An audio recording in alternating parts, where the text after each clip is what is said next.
नमस्कार मित्रांनो, मी गणेश मानकर इग्नाइट अकॅडमीच्या या प्लॅटफॉर्मवर तुम्हा सर्वांचे स्वागत करतो। नाबार्ड कडून एक नवीन जाहिरात आलेली मित्रांनो, डेव्हलपमेंट असिस्टंट, आणि याचा मध्ये तुम्ही अप्लाय करू शकतात।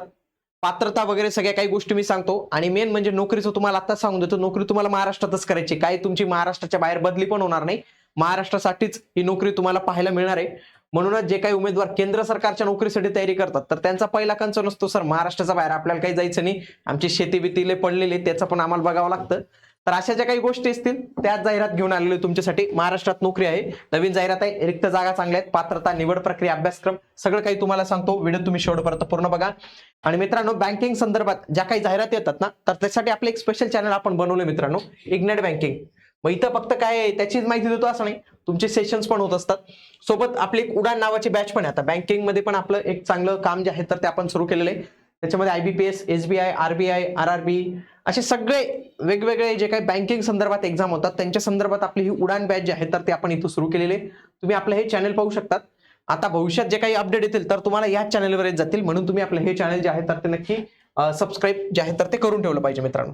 त्यासोबतच ज्या काही उमेदवारांची लक्षात घ्या बार्टी मार्फत, ARTI मार्फत आणि भविष्यात TRTI सारथी यांचे पोर्टल सुरू होतीलच, त्यांच्या मार्फत जर तुमची निवड झाली असेल राज्यसेवा, MES कंबाईन, IBPS, पोलीस भरती, तर या सर्वांसाठी तुम्ही इग्नाइट अकॅडमीला तुमची पहिली पसंती देऊ शकतात। पहिली पसंती का दिली पाहिजे? कारण की तुम्हाला महाराष्ट्रातील सर्वोत्तम शिक्षकांची टीम, स्पेशल शिक्षक वर्ग आहे जसं की महेश पाटील सर, यशवंत सोलाट सर आणि सचिन ढवळे सर, तर हे स्पेशल शिक्षक वर्ग आपल्याकडे अवेलेबल आहेत। त्यासोबतच तुम्हाला सर्व नोट्स म्हणजे आप्पा हातनुरे सरांचे नोट्स तुम्हाला मिळतील, त्यासोबतच महेश पाटील सरांचे शाश्वत अकॅडमीचे मराठी, इंग्रजी यांचे नोट्स, PYQ पुस्तक, या सगळ्या काही गोष्टी तुम्हाला मिळतील। म्हणून तुम्ही इग्नाइट अकॅडमीला प्रेफरन्स देऊ शकतात। अधिक माहितीसाठी आपला हा नंबर आहे। चला तर आता मी तुम्हाला ऍडव्हर्टाइजमेंटवर घेऊन जातो। नाबार्ड कडून आलेली ही जाहिरात जी आहे तर ती तुम्हाला इथं पाहायला मिळते बघा मित्रांनो। आता याच्यामध्ये 17 जानेवारी पासून तर 3 फेब्रुवारी पर्यंत अर्ज तुम्हाला करायचे आणि परीक्षेच्या तारखा पण दिलेल्या आहेत बघा। फेज 1 ची परीक्षा होणार आहे 21 ला आणि मेन्स ची एक्झाम होणार आहे 12 एप्रिलला। म्हणजे लगेच एक्झाम आहे, म्हणून बँकिंगचे उमेदवार एवढी तयारी का करतात मित्रांनो? कारण की बँकिंगची जेव्हा जाहिरात येते त्याच वेळी ते एक्झाम डेट्स पण देऊन देतात।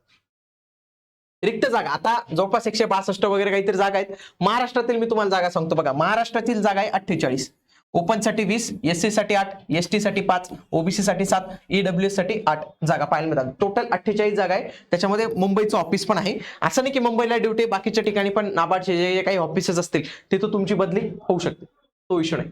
याच्यामध्ये एक आहे की तुम्हाला एका स्टेटला अप्लाय करता येतं, म्हणून हे चांगले म्हणजे UP बिहारचे लोक जर त्यांना महाराष्ट्रात अप्लाय करायचं असेल तर पुढची त्यांची मराठीची पण टेस्ट होते बरं का इथं।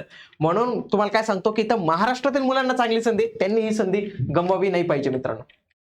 पुढे वयोमर्यादा आहे 21 ते 35 वर्ष वयोमर्यादा आहे। वयोमर्यादा 1 जानेवारी 2026 रोजी तुमची कॅल्क्युलेट केली जाणार आहे। परंतु OBC असाल तर 3 वर्षाची सूट म्हणजे 38 वर्षापर्यंत फॉर्म भरता येईल, आणि SC ST मध्ये असाल तर 5 वर्षाची सूट म्हणजे 40 वर्षापर्यंत तुम्हाला फॉर्म जो आहे तर तो भरता येईल मित्रांनो। शैक्षणिक पात्रता काहीच नाही पाहिजे, तुम्ही पदवीधर पाहिजे, फक्त पदवीधर, कोणत्याही शाखेचा पदवीधर पाहिजे तो। परंतु पदवीधर हा 50% पेक्षा जास्त घेऊन पास झालेला असावं। म्हणून आपल्याला कॉलेजमध्ये सांगितलं जायचं चांगले टक्के घेऊन पास करा, आपल्याला काय वाटायचं की कसंही होऊन जा, पास होऊन जा, तसं नाही मित्रांनो, इथं त्या सगळ्या गोष्टी आहेत। त्याच्यानंतर तुम्हाला कम्प्युटरचं थोडंफार नॉलेज जे आहे तर ते असलं पाहिजे। एक्झाम पॅटर्न बघा, याच्या डेव्हलपमेंट असिस्टंटची सगळ्यात आधी पूर्व परीक्षा होईल मित्रांनो। या पूर्व परीक्षेचे मार्क कट ऑफ मध्ये गृहीत धरले जाणार नाही। त्याच्यामध्ये इंग्लिश, न्यूमेरिकल ॲबिलिटी, रिझनिंग हे 3च विषय असतील बघा। 40, 30, 30 100 प्रश्न, 100 गुण आणि 60 मिनिटांचा तुम्हाला इथं वेळ बघायला मिळणार आहे। मेन काय मित्रांनो, गणित आणि रिझनिंग हे 60 मिनिटात हा सगळा खेळ करणं, हा आणि थोडंसं अवघड पॅटर्न असतो ना यांचा, तर हे सगळं तुम्हाला व्यवस्थित पद्धतीने जे आहे तर ते बघावं लागेल मित्रांनो।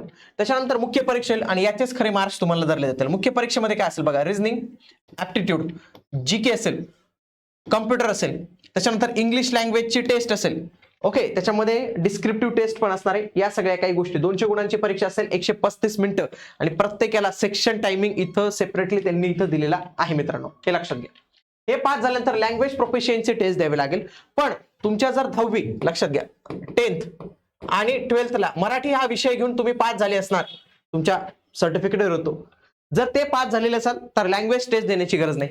पण एखादा UP बिहारचा बाहेरचा व्यक्ती असेल, बाहेरच्या राज्यातील व्यक्ती असेल, तो इथं महाराष्ट्रातून मराठी शिकलाय परंतु त्याचं 10वी याच्यावर नाही, तर त्याला लँग्वेजची टेस्ट त्या द्यावी लागणार आहे मित्रांनो।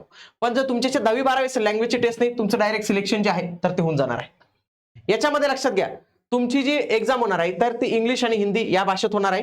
त्यासोबतच तुमची निगेटिव्ह मार्किंग सिस्टीम जी आहे तर ती देखील असणार आहे. पूर्व परीक्षेचे जे कोणी पास असतील तर त्यांना 1:25 या रेशोने जे आहे तर ते बोलवलं जाणार आहे मित्रांनो. 1/4 ची निगेटिव्ह मार्किंग सिस्टीम पण इथं तुम्हाला पाहायला मिळणार आहे. सोबत मेरिट लिस्ट ही टेस्ट स्टेट वाईज असेल, म्हणजे महाराष्ट्राची वेगळी मेरिट लिस्ट असेल, आंध्र प्रदेशची वेगळी असेल, सगळ्या राज्यांची वेगवेगळी मेरिट लिस्ट तुम्हाला इथं पाहायला मिळणार आहे मित्रांनो. हे लक्षात घ्या. महाराष्ट्रामध्ये कोणते कोणते एक्झाम सेंटर्स आहेत हे लक्षात घ्या. बघा, अमरावती, अहिल्यानगर, अकोला, चंद्रपूर, छत्रपती संभाजीनगर, धुळे, जळगाव, कोल्हापूर, लातूर, मुंबई, ठाणे, नांदेड, नाशिक, पुणे, नवी मुंबई, रत्नागिरी, MMR, नागपूर, सांगली, सातारा, सोलापूर इथं ही परीक्षा होणार आहे. म्हणजे प्रत्येकाला जवळ पडेल अशी परीक्षा केंद्र त्यांनी इथं दिलेले आहे. एक्झाम फी जर पाहिली तर 550 रुपये सगळ्यांसाठी, आणि जे कोणी SC, ST, त्याच्यानंतर दिव्यांग, EWS आणि एक सर्व्हिसमॅन असतील, EWS नसेल हे वेगळं, EWS असतो तो, EBC वगैरे असेल ते 100 रुपये त्यांना परीक्षा शुल्क जे आहे तर ते द्यावं लागणार.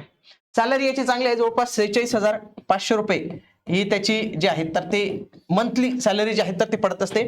20,700 हे त्याचं बेसिक पे असतं मित्रांनो. इथं चांगले खूप सारे उमेदवार चांगला जॉब करतात. चांगला एक गव्हर्नमेंटची सेंट्रल गव्हर्नमेंटची रेप्युटेड संस्था आहे. आणि इग्नाइट बँकिंग चॅनल जॉईन करून भविष्यात येणाऱ्या सर्व काही बँकिंगच्या अपडेट्स तुम्ही पाहू शकतात. उडान आपली बॅच आहे तर त्या बॅचला तुम्ही नक्की एनरोल करू शकतात. भेटूया पुढील व्हिडिओमध्ये. तोपर्यंत जय हिंद, जय महाराष्ट्र, धन्यवाद.